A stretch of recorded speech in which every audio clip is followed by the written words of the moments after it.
vais à présent appeler sur scène Gabrielle Loeb, responsable France de Mobext, et Karine Fondevilla, coordinatrice Média France de BNP Paribas.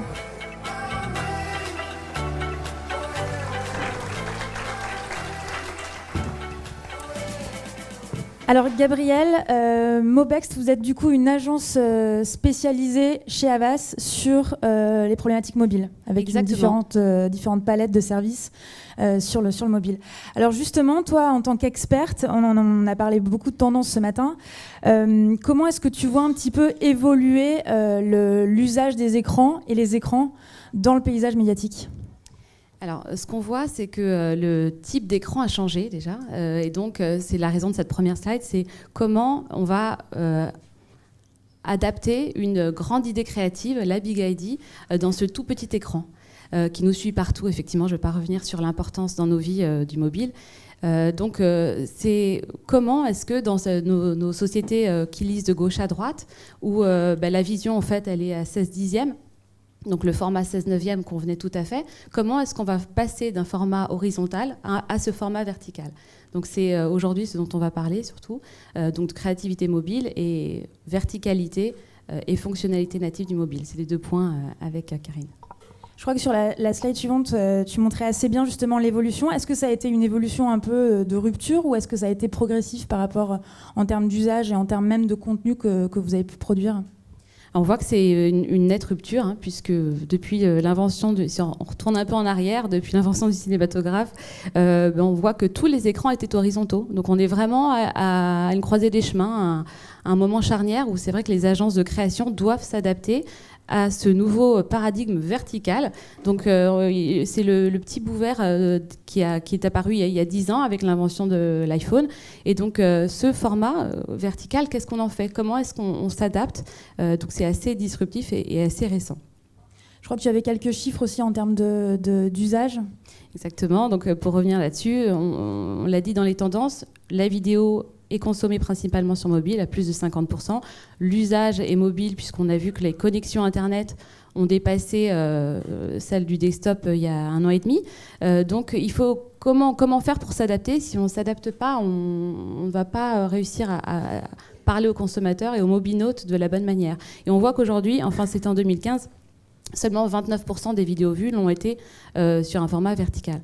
Donc parlons de cette créativité. Je ne vais pas parler du ciblage qui est aussi capital dans l'adéquation avec ce qu'attendent les mobinautes. Il y a quelques jours, j'ai été ciblée pour une publicité pour être gardien de prison et je pense qu'elle ne m'était pas adaptée. Donc évidemment, le ciblage est capital et primordial, mais aujourd'hui, on va parler surtout créativité. Donc il faut bien comprendre ces usages, vous les connaissez mais je les rappelle, l'usage est vertical à 98%, donc à part dans le gaming où on prend son mobile dans l'autre sens, on ne retourne pas son mobile, on est trop dans l'instant, on sait qu'il y a une grosse tendance au vidéo snacking et donc les vidéos doivent être courtes.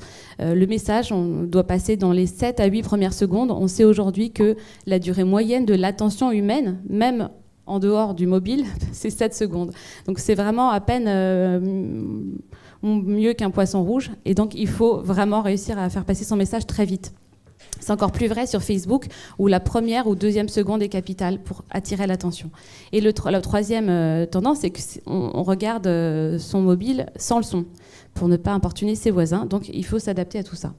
Qu'est-ce que ça implique ? Juste en résumé, chez nous, on travaille donc avec les agences de création pour vraiment adapter aux usages mobiles avec différents outils qui permettent donc de différents formats, de moins performants à plus performants. Celui-là qui est juste d'utiliser une Marie-Louise pour reprendre son format horizontal et l'habiller.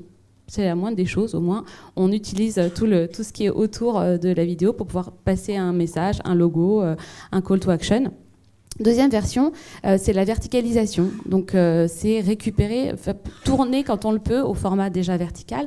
Si on ne peut pas tourner un contenu ou l'adapter, à ce moment-là, nous, on a des moyens pour le resizer, sans avoir à juste cropper ce qui va dénaturer la création.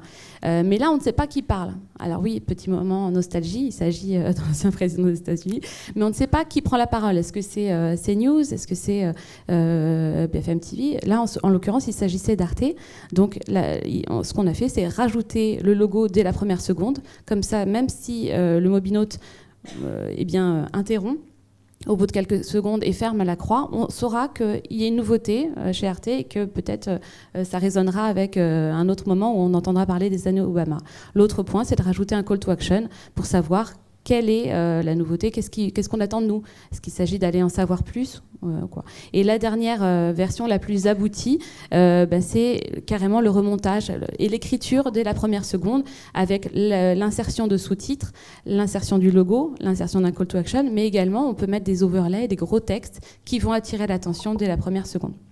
Et ça, ce qui vient d'être énoncé, Karine, c'est des éléments que vous avez intégrés assez rapidement en termes justement de temps, de caractéristiques, en termes de stratégie média. Alors oui, effectivement, en fait, on s'est mis en ordre de marche là, depuis 18 mois, 24 mois pour répondre à ce nouvel écosystème et ces nouveaux usages. Alors après, ça implique de quand même repenser les processus de création. Parce que maintenant, dès lors qu'on part en prod, etc., on a tous ces prérequis mobiles et toute la production de contenu est pensée mobile. Voilà. Notamment si on parle des jeunes où sur les 18-24, 80% du contenu est consommé sur le device, c'est d'autant plus important. Donc ça demande, c'est vrai, une véritable anticipation et une très grosse coordination entre les agences médias et les agences de création pour vraiment avoir la liste des contenus à produire et s'y projeter dedans, que ce soit en termes de durée de contenu, voilà, du 6 secondes, du 10 secondes, du 20 secondes, du 30 secondes, que ce soit en termes de format, que ce soit du format vertical, du format carré, et des formats qui effectivement se regardent sans le son.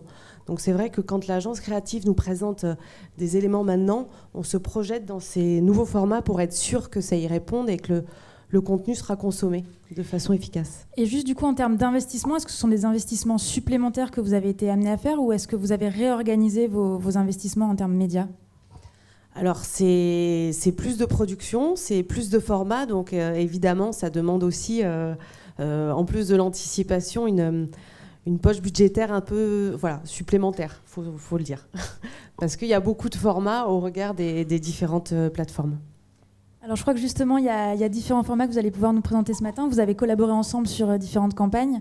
Peut-être nous expliquer un petit peu justement la campagne et comment est-ce que vous avez travaillé ces formats créatifs. Donc pour cette campagne-là, effectivement, s'il n'y avait pas eu d'adaptation, eh bien, on l'a vu tout à l'heure, on pense que c'est 50% de l'écran qui serait occupé. En réalité, c'est seulement 25% de l'écran quand on part d'un format 16/9 et qu'on ne fait rien. En fait, on vend beaucoup de barres noires.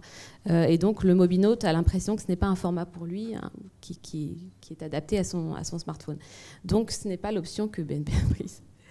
Voilà, c'est vrai qu'on change la gymnastique d'esprit, on ne transpose plus nos spots télé sur mobile, on les pense différemment. Là, en l'occurrence, c'était une campagne jeune, donc qui a vraiment été mobile first, et il nous est même arrivé d'écarter certains contenus parce qu'ils ne répondaient pas justement et on ne se projetait pas dans ce mobile.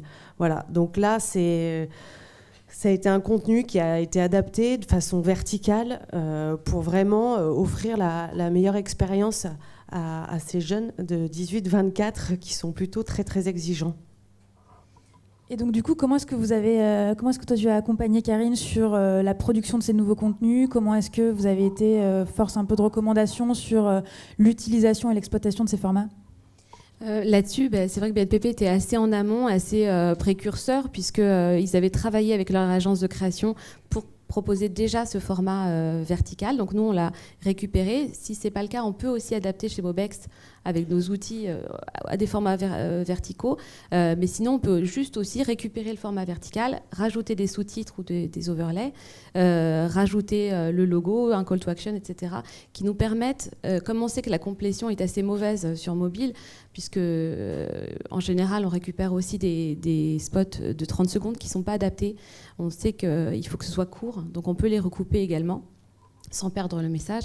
Donc c'est ce qu'on fait en général quand on fait des allers-retours avec les agences de création. Mais là, en l'occurrence, le format nous avait été livré de cette manière. Ce qu'il faut voir, c'est que voilà, la complétion est importante. On se demande, est-ce que ça fonctionne ? Donc on est en train de mettre en place des post-tests pour voir si, en termes de mémorisation, de préférence de marque, donc sur tous les indicateurs de branding, c'est meilleur, puisqu'on peut aussi se dire, bah non, c'est intrusif, moi ça m'ennuie. Donc on met ça en place pour tester si, entre un format justement horizontal, de pré-roll par exemple, ou un format habillé ou un format vertical, lequel va le plus plaire, être mémorisé et être le moins intrusif.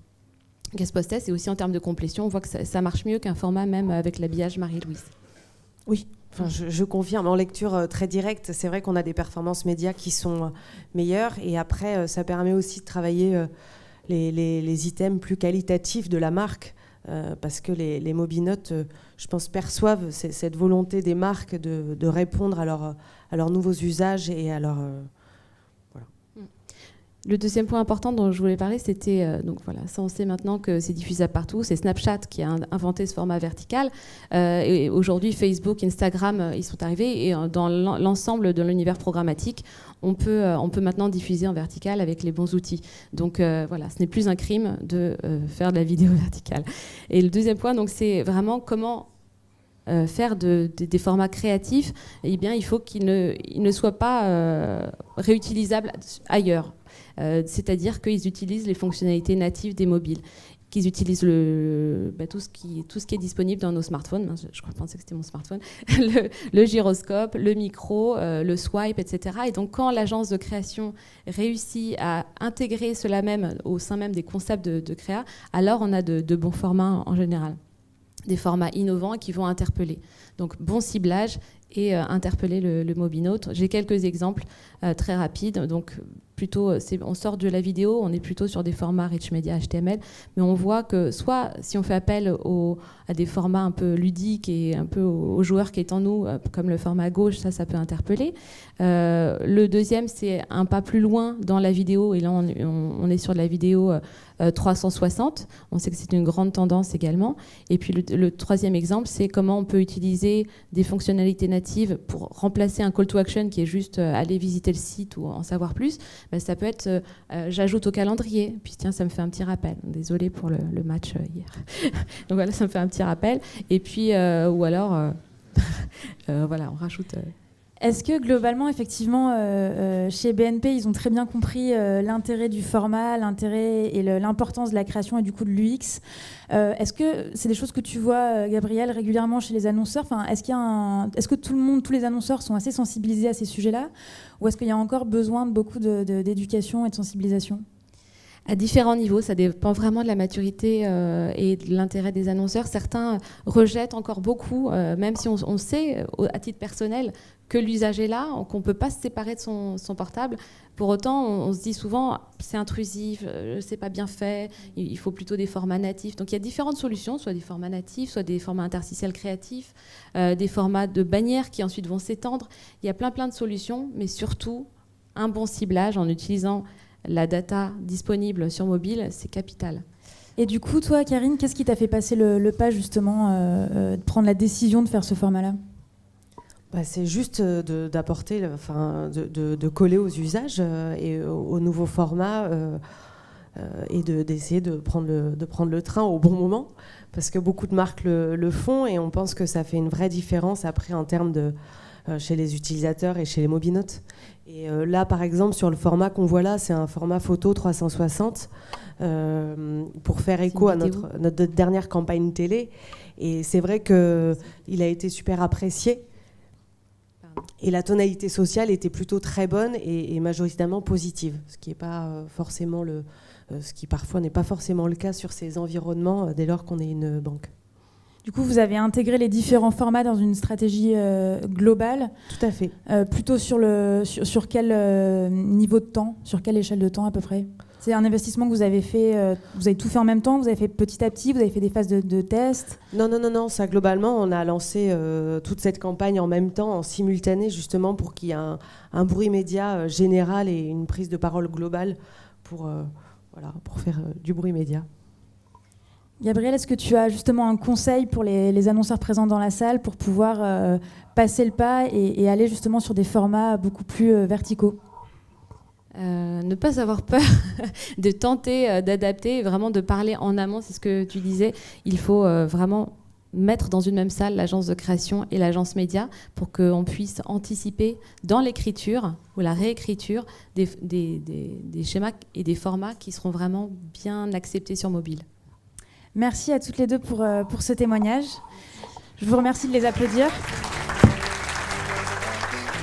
Merci.